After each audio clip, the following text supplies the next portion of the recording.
You're listening to the GC Collaborative Podcast, a resource for the worship arts team at Grace Church. All right, everybody, welcome to this month's episode of the GC Collaborative Podcast. This month, we have a very special guest. He's actually our co-host usually, but today we are interviewing him for the very first time, probably not the last time.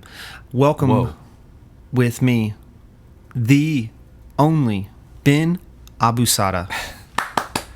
Thank you. Thanks, That's our Luke. crowd. Thanks. That's our crowd. Thank you so much. Is that my mom? It's Yeah, my mom. right. Hi, Mom. Well, she wanted to be here. My She wanted to mom's my support biggest fan. you. She loves me. Oh, isn't every mother? Isn't that the Yeah. greatest feeling ever? I love it. I Yes. love it. Well, welcome, man. How Thanks. are you? I'm doing great. Good. How are you? I'm doing awesome. Doing wonderful. Yeah. It's a beautiful day. It Interviewing is. you. I'm so excited. So we've had many conversations. We've known each other now, I think we've 6 known each other years. 6 years Yeah. now. 2014. Yeah. And so I am so excited for people to hear your heart, just to hear some of the history that you have, because, as I've told you many times before, I think you have so much wealth of knowledge, but you don't even realize it sometimes because it's just normal to you. But to people like me, it's like, holy smokes, that is a well of information and knowledge that you just contain and you just hand out like little gold nuggets. So willingly. And so I'm excited for this. So what I'd love to do is just kind of background. How did you get to Grace Church? That kind of stuff. Yeah. And then we'll go from there. But yeah, just give us a little bit of history of who has been, how did he get to Grace Church? Okay. Well, first of all, let me just tell you, I always appreciate your kind words and encouragement of telling me about the wisdom that I hold that I don't realize I hold. That's always very kind of you to say those things. But I think what I always tell people is like the wisdom I have or anything I know is because I've fallen down several times. And those are the best lessons, honestly. And I try to help people see those things before they happen, as Qui-Gon Jinn said. So I love it. Yeah, like a Jedi Knight. Yeah. Had to drop Star Wars in this Of course. conversation. Well, how could you not? Yeah. Anyway, so I always appreciate your kind words, Luke. You're always very encouraging. So how I came to Grace Church, I've been here on staff since 2004. My family, my wife and I, Addie, came in 1999. Started it was January 99. We started attending. Then I joined the worship team. I joined the choir. First I joined the audio team, rolling cables. Yeah, you at did. Blue Valley Middle School. Nice. No, it wasn't. It was Indian Creek. We were meeting at a different school, and then we moved to Blue Valley. And the audio guy would not let me touch the audio board, but because he didn't trust me. But he did let me roll mic cables after and before service. For some audio guys, that's more of a compliment than we realize. Their That's cables true. are very dear That's to them. That is very true. I've learned that recently. Then we joined the choir. My wife and I joined the choir, and then What were you? Tim, Soprano, alto? yeah, first soprano. Had all the solos. Yeah, even if they weren't assigned to me, I took the Oh solos. yeah, absolutely. I just sang solo, whether they asked me to or not. Just because you have a heart of gold. You just wanted to worship. And then, and so then I was asked to lead worship in 2001 because we started changing and shifting our worship style, our genre, you might say, from very traditional hymns, because we were Grace Baptist Church back then, and it was choir and all that kind of stuff. So, yeah, I've been here since 2004 on staff. So I joined the staff as worship director in October of 2004. Man. So it's been about 16 years, man. Yeah, so this October will be 16 or 17? That's math. 2004, and now it's 2020. So 16 or 17 16 years. or 17 years in October. We'll find out when they send the staff email. Yeah, that's typically how I find out how long I've been here is the That's email goes awesome. out. So I want to go back to that where you said Grace Baptist Church had choirs and more of that genre of things, and then you came in and I mean this in, I don't want this to sound bad, but you changed it to abandon everything. Yeah, right? yeah. And so I want to know about that, because I know growing up in the church, I grew up in churches, and there was a transition from choirs to band, and that was not easy times, I think, for some worship directors and stuff like that, because we were kind of messing with the genre and what people knew to be church, and that's always a hard thing of what people know. And so I'm sure you have some kind of stories or something, or just even talk about that, of just what that looked like, because I think that's a hard thing to do, you know, because the churches, especially Baptist churches, I mean, hymns and piano and stuff like that was a huge part of that world. And so I don't imagine that was very easy. No, it wasn't. So so this is where I look off into the sun, into the distance, like Which like you one are of those, right like now. a vet thinking of the war. Yeah. Let me tell you a story, son. Just don't show me any wounds. I don't. Let me tell you a story of the worship wars of 1999 to 2003. Oh yeah. So there was definitely Grace Church has a history of change. If you've ever gone through the Explore class at our church, you know, you hear Tim kind of tell the story of change, right? Yes. Yeah. I have. Yes. And so you've heard those stories, right? Oh yeah. Yeah. So for on the worship side of things, I would say the greatest, while I was a part of that change that happened here, in reality, it was driven by the vision of our senior pastor, Tim, right? And he was great. And I always tell every worship leader who's going through any significant change or significant process stuff that needs to be dealt with within their worship ministry at whatever church they're at.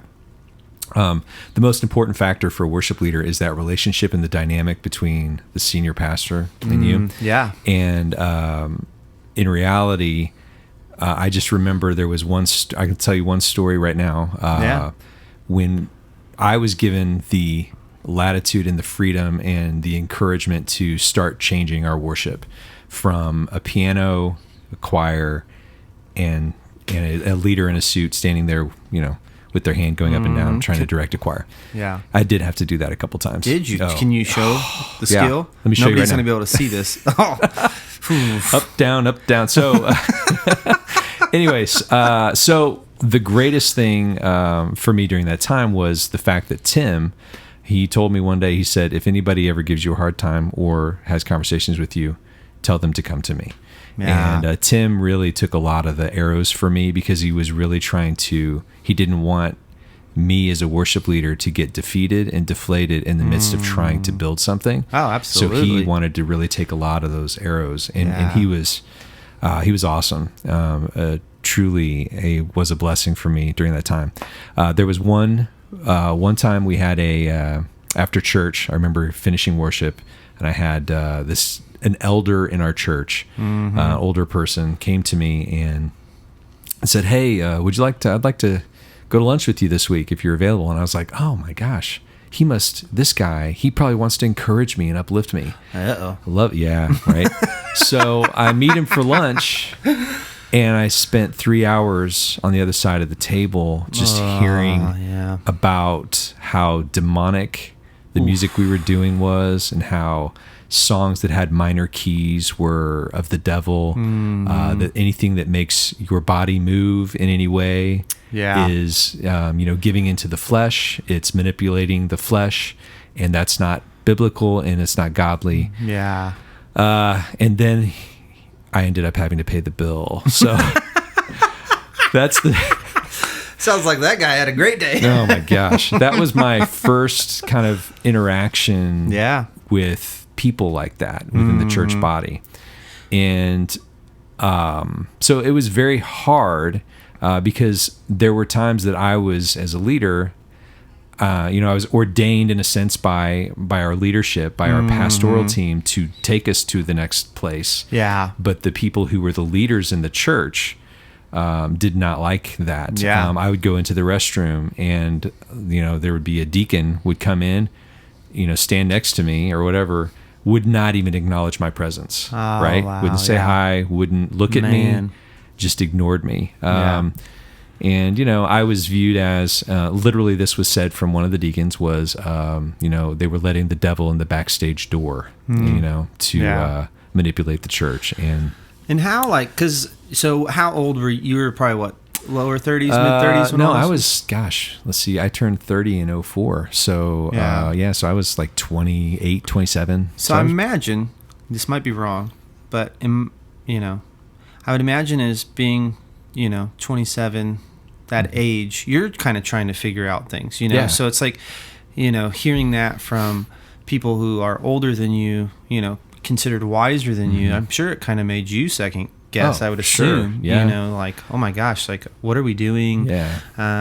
That kind of stuff, because... Yeah, I would say, I think the fact that I had the conversations with Tim and conversations with Brian and conversations with other, pastoral team members, they knew that, I think they obviously knew that was going to happen. Yeah. Because they set the table for me to just know that this was their desire as their leader. So it truly helped me with that mental, personally stuff, those mental blocks. So I didn't make you feel like you're on an island, which is probably, no, I didn't. Huge. I didn't, because of the way they really tried to protect, because they knew the importance of protecting the heart of the person who's going to have to absolutely try to lead our church to a different place in worship, right? And I love telling those stories, but I truly do credit a lot of that to the leadership of our pastoral team at that time. It was huge. So there's stories like that, just random things like that. And that reminds me of the other story, which, by the way, we should get Tim in here and you two to talk about some stuff too, because I know you guys got a lot of awesome, one, just stories of things, but two, just wisdom. And I know every time I talk to him about worship, my mind is always just blown of just what he thinks and his views of music and worship and stuff like that. But another episode, another day. Yeah. But that reminds me of a conversation that I always love that you talk about, which I think would be cool to hear, is when he came in to your office one day and talked about just, I don't care if it's acoustic or band, and would you elaborate on that one? Sure. 'Cause I think that's important for people to hear too, just kind of our view of things here at Grace. Absolutely. So fast forward from the worship wars of 2002, and we'll take it to, we built this building that we're in at South OP in 2006, and there are two things that happened with him as a worship leader with my senior pastor. After our first biggest service ever in 2006, which was our first Easter service in the building, we had 1,000 people, which was a big deal for us, absolutely. Right? Coming from a school 2 weeks before that, it was 400 people, wow. Right? Okay, so that was a huge jump. So he came into my office just very soon after that and just sat down, and we were just sitting there talking, and he goes, I just want you to know, he goes, I trust you. And I was like, oh, well, thanks, man. I appreciate it. He goes, no. He's like, he stopped me. He said, I really need you to hear this. Like, I trust you. And I was like, wow, okay. And he elaborated on, I trust what you're doing. I trust what your desire is for this ministry. And I trust you leading our church in the area of worship to take us from point A to well, I guess at that point is point C to Z. Right. You know what I mean? Yeah, absolutely. Which was a gift. And I've talked to so many worship leaders around, when I go to worship conferences and stuff. Oh, yeah. This is the only experience I've had on a church staff is here at Grace. Right? Yeah. So I'll talk to those guys or I'm ladies. Getting a little comfy. No, you're good. Maneuvering. Those guys and ladies, and they don't have that relationship with their senior pastor. Yeah. What I hear oftentimes is they continually feel like they have to outperform the week before. Yeah. Right? Oh, yeah. And if they don't outperform the week before, they could potentially lose their job, right? Yeah. Or their role. Yeah. And that's a horrible place to live. Oh, absolutely. Well, and I think that's just such a thing that I think a lot of people don't realize is I think artistic personalities, they really do thrive when they just feel support. Yeah. And I don't think we can come across as like the mavericks or like, oh, we'll just do everything on our own or whatever. And so I think sometimes people can just feel like, oh, well, they don't want, they don't need anything, want anything. But in reality, I think a lot of sometimes the difference between thriving and not thriving for artists is feeling that support from leadership and stuff like that, which I think from the musician worship leader perspective, it's also honoring the authority and saying, what are you after? What are you looking for? And so it's a two-sided street for sure. But I think that is huge. And I agree. I think a lot of people long for that and want that, but at the same time, people don't know that they long for that and want that because it doesn't come across that way. Yeah. It's so freeing. And absolutely. To not have to feel like you're being judged for every decision you're making. Oh, yeah. And so, such a huge weight to carry when you live in that. Or even I got to outdo myself. I got to outdo myself, you know. That's just a hard place to live. Yeah.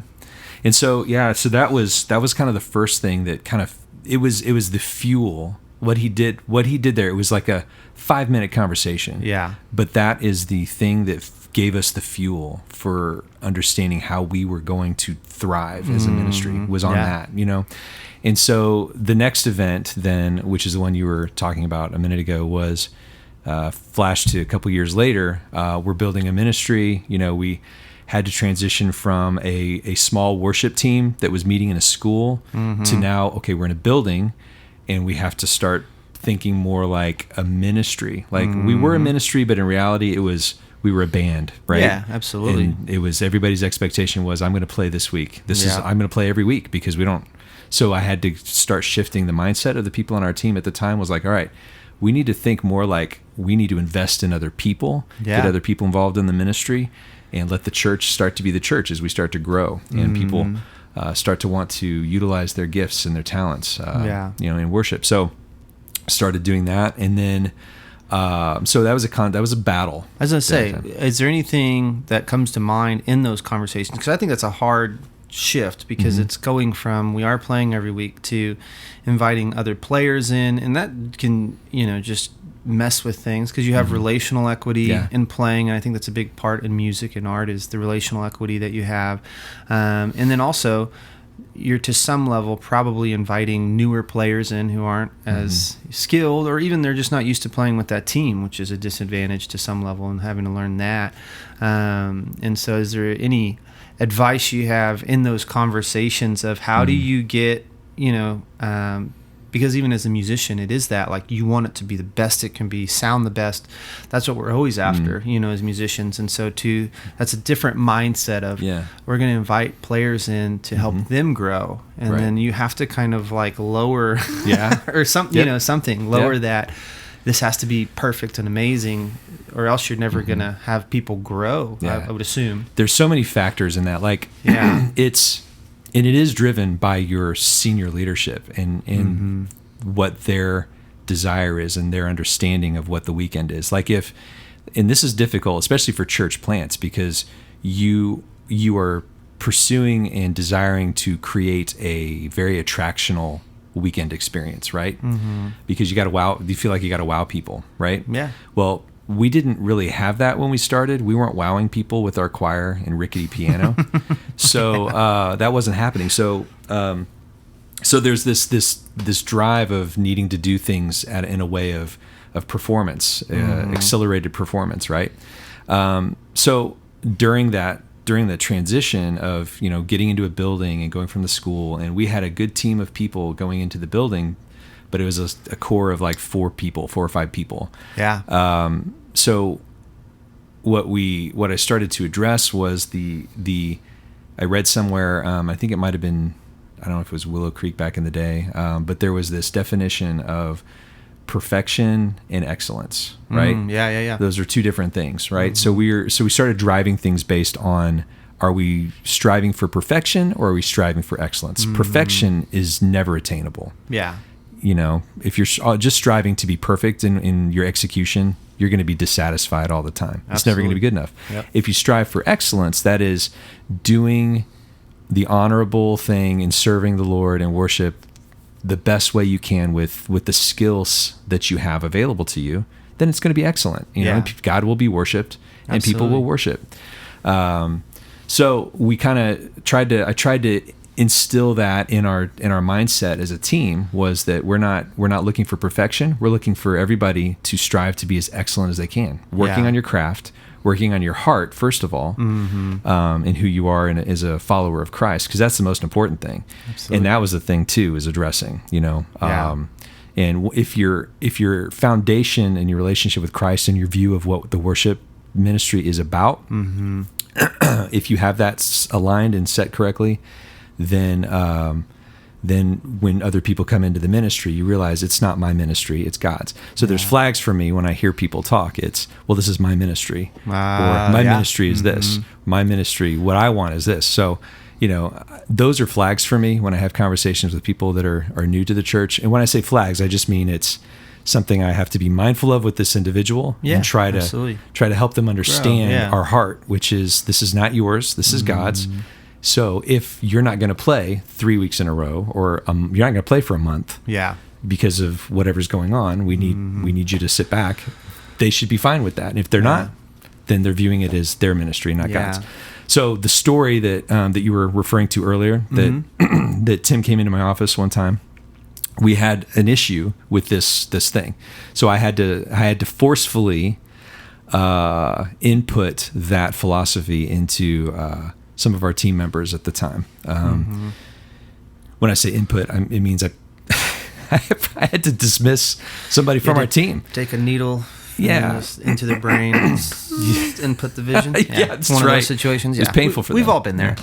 I know it was painful. It was a hard time because you have these friendships and relationships with people, but at the same time, it's like, oh my goodness, this is not your ministry. This is not your thing. Yeah. This is God's, and this is Grace Church's worship ministry. It's not your band. It's not your, you know what I mean? Yeah. So I had to deal with that issue on a particular week.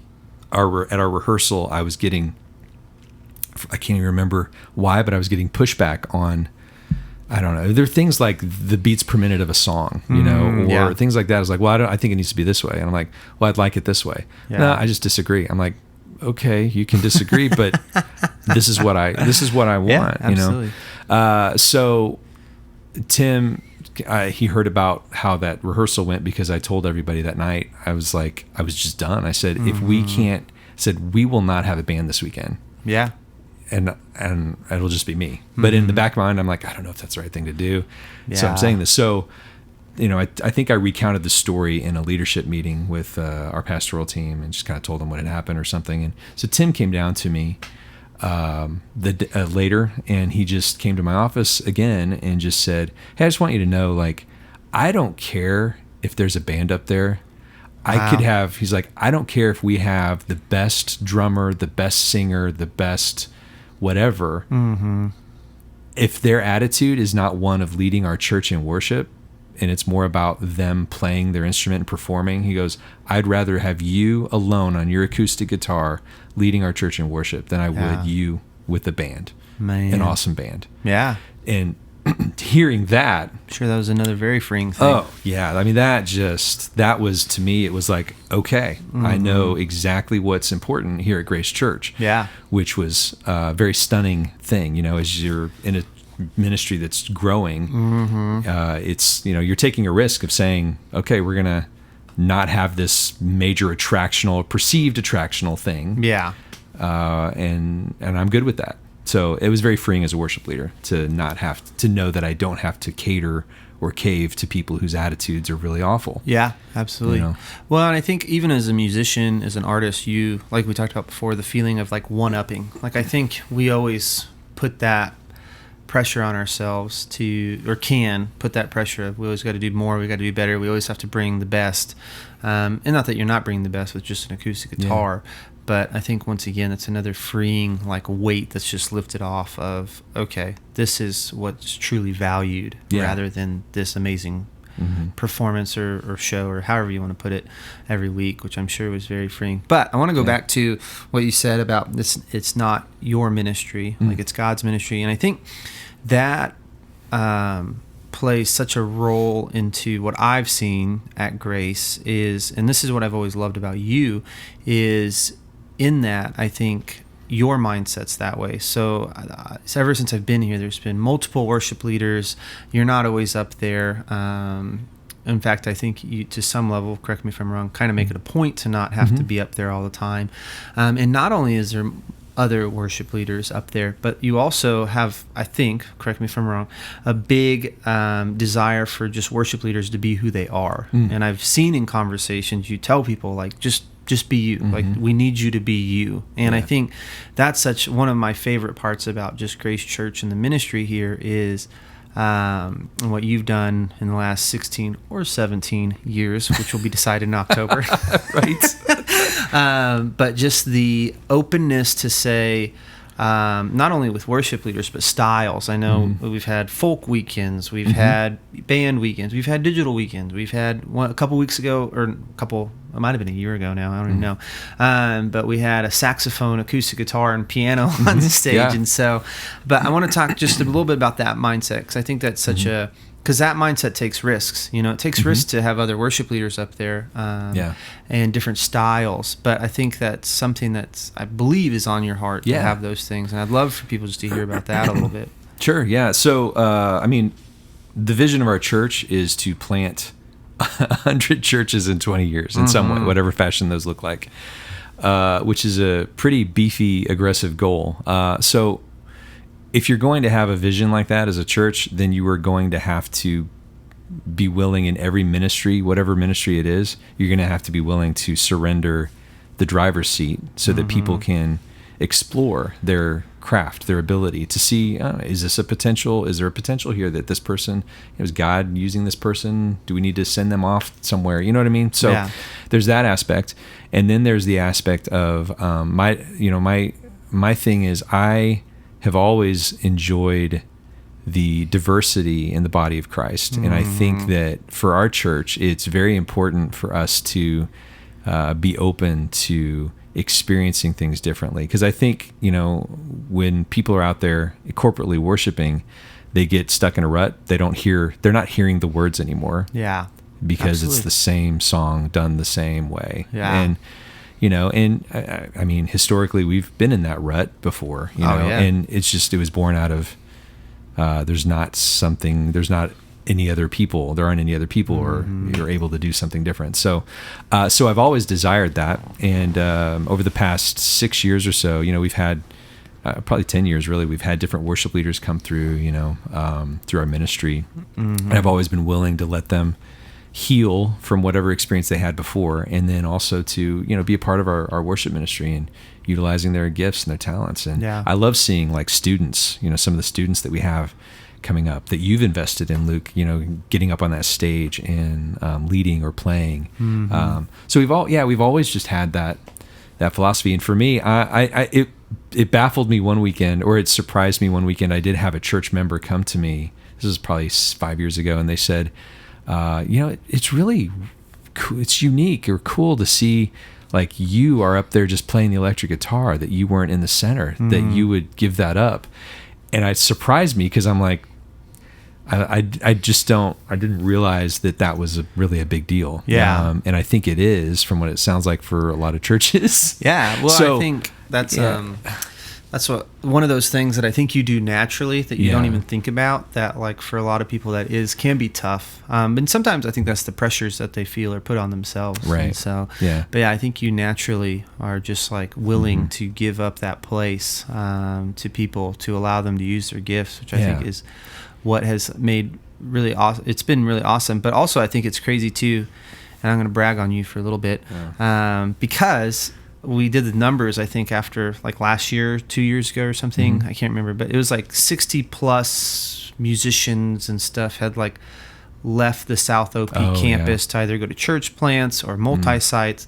And the fact that, we could still have a band here and musicians and worship leaders, I think speaks a huge testament of who you are as a leader, to be able to pull that off. Because 60 musicians musicians and vocalists is a lot of people to just be like, and it was in a matter of like 2 years, I think that many people had gone off. And I think that, to me, though, one, shows your leadership, but two, shows the generosity of your heart to, just recognize, all right, God's going to fill those gaps in. And I know from talking to you, he has every time. You've talked about losing a drummer or something. You're like, oh, what are we going to do now? And then God just has somebody show up, you know? And so I think that's just a very awesome part of what you've done and what Grace has done, and obviously the leadership and feeling that support, which is awesome. And I think that's the cool thing about Grace is the eclecticness of it, because even last podcast we were talking to Jonathan, and he was talking about a song and how Kurt had led it one time, and then Charla led it another time, and just the vast difference of how the song was communicated, how he changed how he did lighting for it because of how it was presented. And I think that's always, like you were talking about how songs are done and stuff, I think that's the really awesome thing, is the unique styles that each leader can have, which then add to the eclecticness of who Grace is, which then keeps in a way keeps people on their toes and keeps it fresh. Keeps it fresh. Yes. Which I think is amazing, Yeah. And I think it's just really cool, because I think it's a picture of the kingdom of God. I don't think we're going to get to heaven and it's all going to be Chris Tomlin music or Hillsong Young and Free music. You know what I mean? Like there's going to be, I think they're all going to be up there. Right. And so I just think it's a really cool picture of that. So I did want to ask you though, because I think this is very interesting, because every generation, I think, to some level goes through this. But and I love your mindset on all this, so I want you to talk about it a little bit. And I know we're going over time, but it's just a good conversation, so why stop it? Okay. Yeah, we're both looking at the clock going, all right, this is when people start checking out. Yeah, but this is a good conversation. Okay. I love it. So what I'd love to ask you about is, so I know you had the transition of hymns to kind of, back then it was what, Michael W. Smith, Chris Tomlin kind of? Well, what was the genre? From hymns to something? Yeah. So what were you switching to? Well, here's how it went down. We had hymns, like literally a red hymnal on every seat of the auditorium or the gym or lunchroom where we were meeting. And then the worship pastor at the time was like, okay, we need to get more progressive. So he got a praise and worship book of Maranatha music that was written in the late 70s, early 80s. I had that book myself. Okay. Yep. So he graduated from 100-year-old music 30 to like 30-year-old music at the time. And then around 2000, I started, I was discovering like passion was the thing, right? Like Chris Tomlin, Tim Hughes, Matt Redman. Yeah, and nobody knew who is this guy singing the song? Nobody knew. We just absolutely. this song is great. Charlie Hall. Yep. So it's kind of like the "Here I Am to Worship, Blessed Be Your Name" Tim era. Hughes. Yeah. That one, the album that got me was, I think it was 2000's Passion One Day Live. Oh yeah, it had the "You Are My King" that song. We brought that into our rotation, and it was like, what is going on? Yeah, right. Because I was talking to Jonathan last podcast, and we were talking about just different genres and stuff. And I remember when Chris Tomlin was like, it was like, you can't play this. It has electric guitars, like it was forbidden at the time. Yeah. But now it's obviously kind of the standard. He's on the other side now. Yeah, it's like now it's almost like Tomlin. the hymn feel with him. It's like, and we love Chris Tomlin. I'm not saying that in a negative way, but it is that there's all these new styles coming out and stuff like that, and he's obviously influenced all those things, which has been amazing. But I think the funny thing we run into every generation is now you have that generation of Chris Tomlin, grew up on that, Tim Hughes, like that was their music, and now you have these other styles coming in, and it can be hard for people, I think, to understand, because just like the hymns, I think, correct me if I'm wrong, I take you as the ultimate authority on these things. So if I'm wrong, don't feel free to call me out. Don't ever take me on the ultimate authority. Call me out on this. You should not take me the ultimate authority on anything. But I think we run into that in some way, shape, or form in every generation of, well, this is how worship has always been.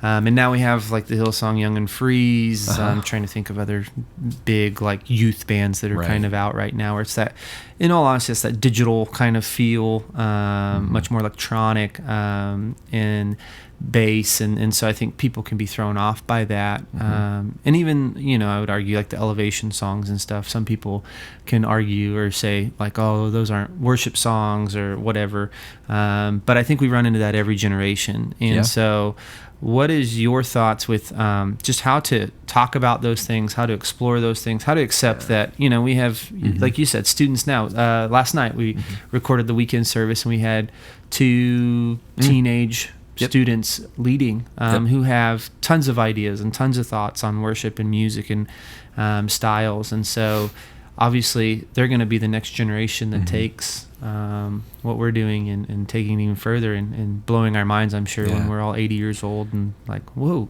Right. But how do you continue to cultivate that culture of progression, moving forward, not sticking to the past all the time? So 15 years ago, I used to joke with our worship team. I used to say this, literally. I would say, in 15 or 20 years, we're going to be standing around going, "Where's my Chris Tomlin? I want my Chris Tomlin songs." Because we were dealing with the, "Where's my hymns? Where's my," right? Yeah, absolutely. So I would remind them that hey, 10, 15 years, we're going to be on the other end of the spectrum, you know? Absolutely. Or we have the potential of being on the other end of the spectrum. So I think the main thing really for any of those types of conversations is helping people understand that what the difference is between doctrine and preference, right? Yeah, absolutely. Because if you're viewing a preference as a doctrine, then you're hosed. You're not ever going to live in reality, right? Totally. And if music, the only way music can technically break doctrine is if it's teaching something that is not biblical, right? That's the priority. Absolutely. You know what I mean? Yeah. If you operate in that way, then you suddenly open yourself up with the ability to accept any type of style. And style is really the thing that motivates your community to worship. Yeah. Right? Absolutely. Yep. Corporately.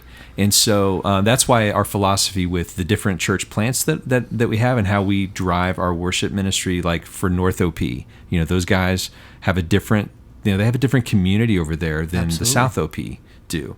So we may have a set of songs that we all agree to as worship directors and say, these are the songs we're going to choose from. My expectation as the director of worship of Grace Church as a whole is not that they execute them exactly the same way as South OP. I want them to take those songs, execute them, and deliver them in a way that ministers to their community and helps them engage in worship. Absolutely. So that's kind of what our philosophy is of those types of things. So, if people have issues, they need to let go of those things and be accepting. I mean, that's, it's just the way it is. You're going to progress, and you need to be willing to connect with the culture that that's the now. Yeah. Well, and I think it will otherwise always you get stuck in the past. Yeah, it'll always progress. You know, because different music translates to different generations, and like we've talked about, like now even. Popular music in today's world has a very big 80s influence right now. And so it's like it even cycles and stuff like that, where it's just so crazy. But I think as Christians and even Christian musicians, we are influenced by all these things. And so when we write songs, like, even writing with some of the younger teenagers, when they write songs, the melodies they come up with and stuff like that always blow my mind, because I'm like, I would never think of that melody. But it's because they're influenced by different styles, and it is connecting to that generation, and I think it's so important to realize what you said of just like it's always going to change, and if we always try to stop it or be like, that's not worship music, and the fact of what obviously does that mean? We're not we're trying to stay theologically correct, obviously. But musically, like music is just that's what speaks to the heart of each generation differently, and so I think it's really cool. And Jonathan actually said the same thing in the podcast last week of preference, our preferences and how that can become our theology or our doctrine. But taking a step back and saying, is this really God's heart, or is it just something I prefer? And I think it's actually quite awesome, because I know growing up in my generation, it was, choirs and hymns are, so old and lame, was kind of the mindset. Right. But I know for me, when I took a step back and said, wait a second, like this is actually really beautiful, powerful stuff. And the same thing with like Chris Tomlin and Matt Redman, Tim Hughes. Like it can be easy to be like, this is the old stuff. But it's like, but if you really listen to it, it's so amazing. And I think there's a lot of power too in honoring the past. Oh, yeah. For young Definitely. people to honor the past and see, even working at a church, seeing how you had to transfer, from choir to a band, like honoring that and saying like, wow, that was not easy.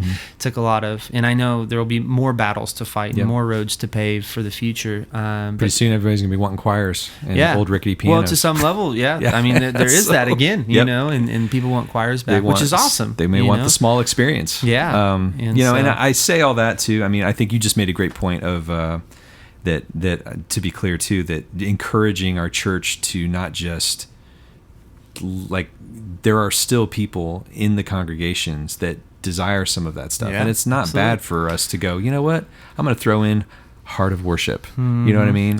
Being cognizant. So in our song lists, we do that. When we do our quarterly song list, we throw in some of those oldies that are great. Well, because they're still so powerful too. Absolutely. Oh my gosh. And they become fresh when they're done now. It's weird. Well, and that's the beauty of music, is you can change, like you were talking about just with songs in general, like you can make it in your style and work, and it's such powerful.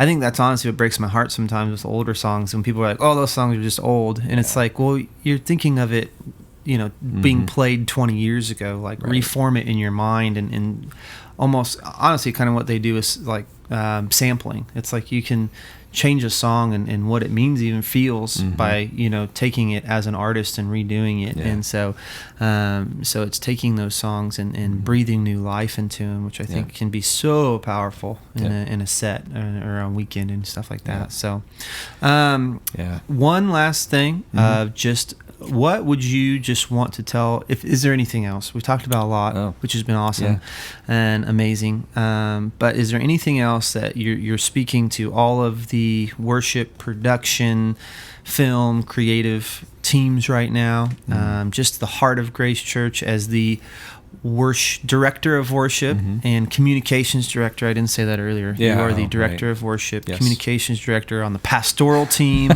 You get your gas from Quick Trip. Any other information? How'd you know that? That is so weird. Also, every time you fill up on your tank, you fill up your belly with 2 taquitos. I don't do that anymore. I can't do that. But what is just something that just the Heart of Grace, or something that you just love people to know? I would say, my daughter's calling. That's never good. Should we answer on the podcast? Should we just... Yeah, hold on. Hey, Karis? Hey, is everything okay? Yeah, I just needed to know how much is on my card. Okay. Money questions. Okay, I will check. Love you. See ya. Bye. Okay.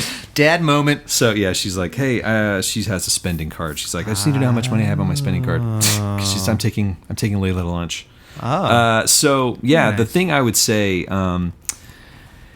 is really, I think it just comes down to the heart of what we're doing. It doesn't matter what the role is. It doesn't matter, and this is what we communicate when people come into our worship ministry. And it's hard to remember this, that every position, and I don't care if they're pushing faders up and down on the audio board or if they're pushing buttons on the lighting thing, every position that we do has the ability to impact another individual's moment to get with God.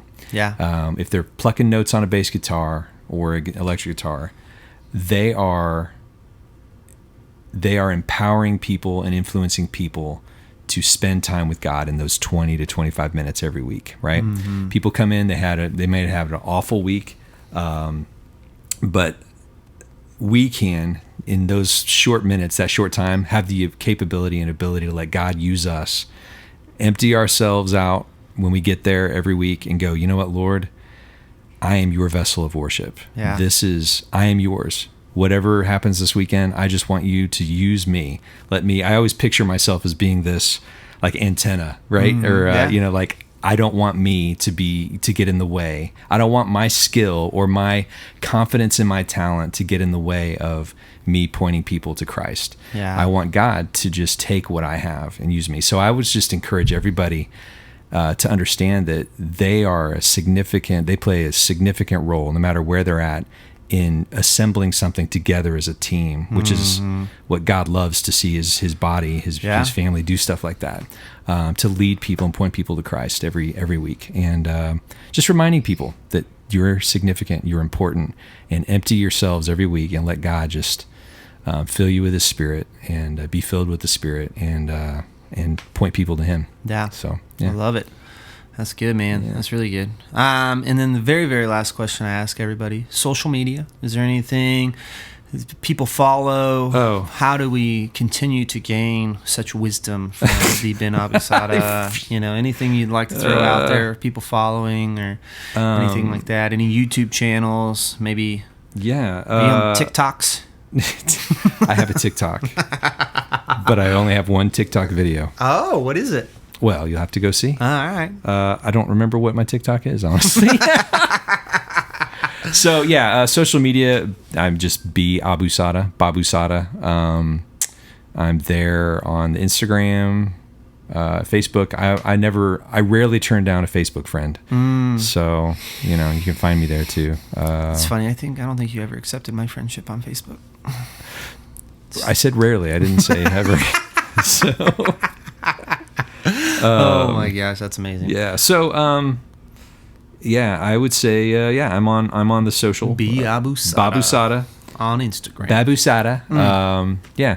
So. Love it. All right. Well, thank you so much. Seriously, it's been amazing to just talk to you, and just hear your heart on things and hear some stories. Thanks, man. It's a blast. So kind of long. Sorry. No, we're fine. Hopefully it's it was good my content. fault. We could have stopped, and I said no. We've got a few more Keep that on. I just want to answer or have asked, because I think a lot of people don't get the privilege and the ability, I should say, to sit down and just talk to you and hear your heart. And so it's been awesome, I think, to just be able to talk about it and cool, man. have the conversations that we get to have, but for just people to hear it and hear your heart and direction and past and all those things, and figure out how to follow you on Instagram as well. Yeah, well, I'm there. Oh, also, if anybody has questions, they can email me, BAbuSaada, BAbuSaada @gmail.com.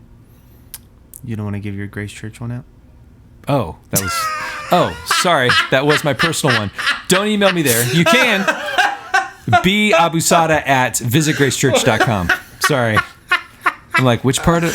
Wait. Oh my gosh, that was amazing. You can do Gmail, but I probably won't. That's where I send all my junk mail. Yeah. Oh my gosh. All that's right. my spam email address. That's amazing. Yeah, don't do there. Go to visitgracechurch.com. All right. Thank you so much, man. Seriously, we appreciate it. All right. Appreciate it, man. Thanks for listening to the GC Collaborative Podcast. If you have any questions or would like more information, check us out at visitgracechurch.com.